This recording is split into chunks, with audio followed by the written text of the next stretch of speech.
Hi,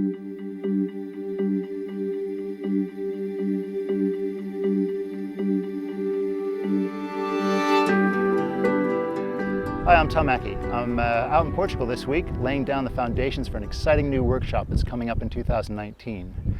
Now I'm standing here perched on the side of this cliff because I'm trying to get an interesting shot of these really unusual flowers in the foreground, these dramatic cliffs in the background. Now this is probably not the normal place that you would want to come and do landscape pictures. It's a very touristy location, but I just found these this grotto and the coastline very, very interesting. So I've come at the end of the day in hopes of having less tourists. I don't know if you can see behind me, there's quite a lot of people on the stairs there. So what I'm going to do is I'm going to wait obviously until the tourists move out of the way, but this is going to require a little bit of post-production retouching. You can see an umbrella down there and there's a boat. Quite a lot of people. I'm going to wait until they move off the stairs, but I'll have to take that out in retouching. It's something that I just thought, yeah, I've got to get this shot. It's just too good to let go by without, you know, a little bit of retouching will sort it all out. So what you can probably see behind me is the lighting is really soft. It's not the greatest sort of light for doing most shots, most landscape shots, but for this it's ideal, because I want really soft lighting to be able to pick out these flowers. If we had harsh, contrasty lighting, all the colors and everything would just be washed away, and you'd have so much shadows and highlights that are just, you know, it would be just too contrasty and messy to look at. So what I've done is get this set up down here, and the reason I'm down on the side of this cliff rather than up where my cameraman is in safety is that it looked nice, but the flowers were so small from there. So I want to make the flowers look a lot bigger, so bringing the camera right close to the flowers will do that. So what I did first was to take the camera off the tripod using live view and just bringing it down here and just experimenting for compositions to see where I need to place the camera. Once I found the spot, my cameraman handed me my tripod and placed it into position. Well, the thing about this Gitzo tripod is that you can put it into just about any configuration that you need to. And it's quite sturdy. I can splay the legs out very flat so I can get the camera down really low into position. Now there is one little niggly thing that going low like this, these tall stocky plants that you see on the right here, actually then one of them breaks the horizon line. I'll sort that out later. But I think it's still a nice shot to do with these really unusual red flowers. So let's go ahead and try a few exposures and see what we get. So a little bit about the exposure and the settings I'm using. I needed a little bit of depth of field here, quite a lot actually, because I'm about this far away from the first flower, and then I want everything from there to infinity to be sharp. So I've chosen an aperture of around f14 to start with, and in order to get a fast enough shutter speed I've had to up the ISO to 400.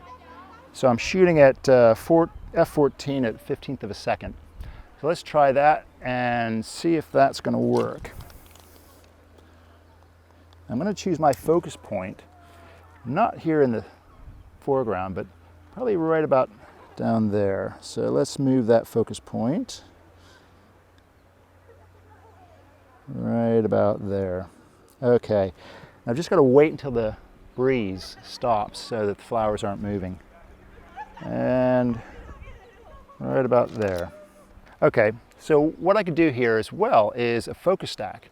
And I'm not going to go into great detail about that because we're going to be covering that in another video. So a focus stack will allow me to focus at various different points through here and get a really sharp image. Problem with that is the wind. But I have some very good software that I can combat that as well. So I'm going to do a few right now. I'll set this up. Excuse me. Hopefully I won't disappear down the cliff.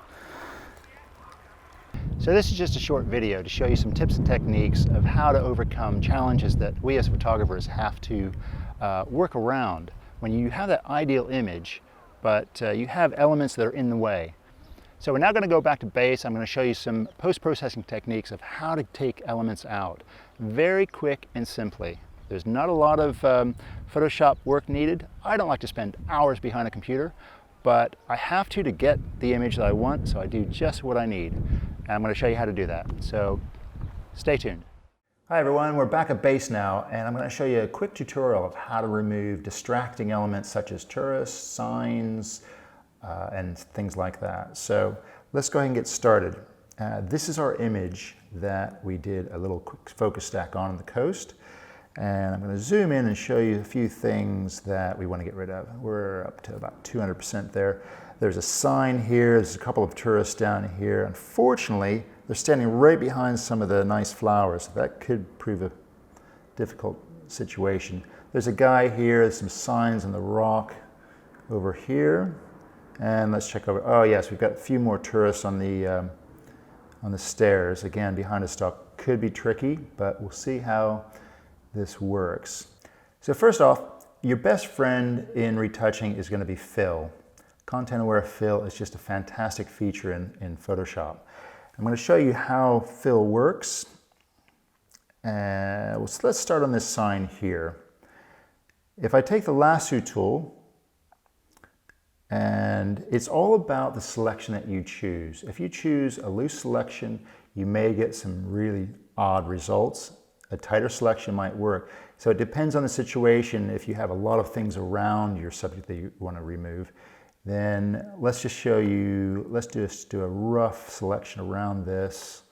Okay, a little shortcut on a Mac is Control and tap and down to fill. And OK that, and you can see it defaults to content aware. Hit that. Actually, that's done a very good job. I'll toggle back and forth. Okay, you can see it's filled in the wall to where it thinks it should go. And it's put some brush in as well. Actually, that's not bad. Just probably leave it like that. Let's just try a tight selection on this now. Okay, let's just come really tight in around the sign.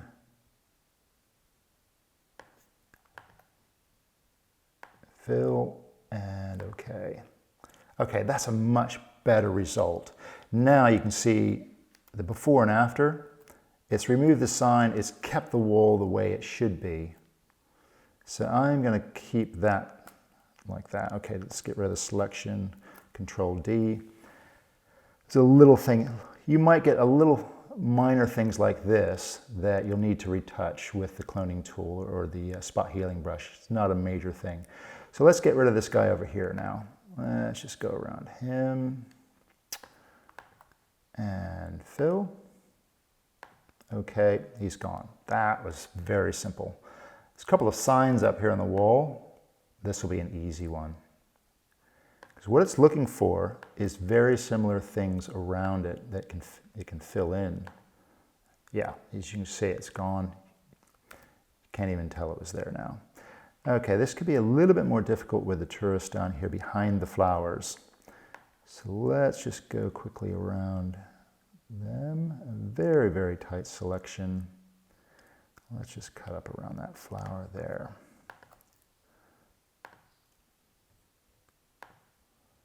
Okay, now you can see that's a problem. So it's filled in things from around the vicinity. It just doesn't look good. So I think in this case, I'm going to have to use the cloning tool to take them out. Okay, let's just fill this in. There we go. Okay, so this isn't too bad. It's going to take a little bit more time to go around this flower with the brush tool, or rather the cloning tool. Like that. And you can just increase it up to as large as you like. Then you're actually retouching pixels. So I'm at 800% now, but I can get right in there and just take that out quickly. Right. Okay, I could spend ages retouching the rest of this out, but to expedite this a little bit quicker here, I want to show you, there are a few other annoying things in here. As you can see, there's a long stalk here that is really distracting. Let's go back to our lasso tool and just do a really tight selection coming down right alongside of it, right down to about there. Okay, and let's just see what this does. Okay, fill, okay, gone. Ah, that's brilliant. That has really worked well. Here's the before and the after. So it's actually filled in the rock face here beautifully. And just a little touch-up job here on the wall where it's taken out the wall. Everything else looks great. So I'm happy with that. Let's just go in quickly and I'll show you how to retouch, fill that wall back in. So we want to go back to our cloning tool.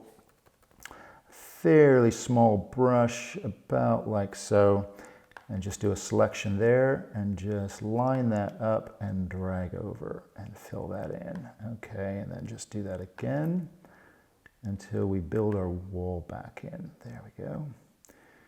Didn't think I was going to have to be a brickie on doing some retouching here, but this is, oh, that's beautiful. That is working well. Okay. So I've just finished with this image. It's taken me about 20 minutes to do. Now, when I was shooting this, I knew there were things in that shot that I had to take out. So I didn't let that stop me from making the image. I thought, yes, I can easily retouch these out. And one thing I find that I do now in digital is I look at scenes and I think, how can I angle my camera or wait until a person moves to make it easier to retouch out? You know, so in this case, we had a few things that were a little bit more tedious, but still not too difficult to retouch. If you're not that confident about using content-aware fill and the cloning brush tool, you know, just have a little play around with it. You'll find that it'll transform your images and you'll start looking at scenes differently. When you have these distracting elements, it's not going to stop you from taking the picture. You'll think, ah, yes, I can easily take that out. So you'll see the final result at the end of the video. Do let us know some feedback about what you'd like to see in the future videos, any tips and techniques on retouching, and I hope you've enjoyed this, and I'll see you again soon.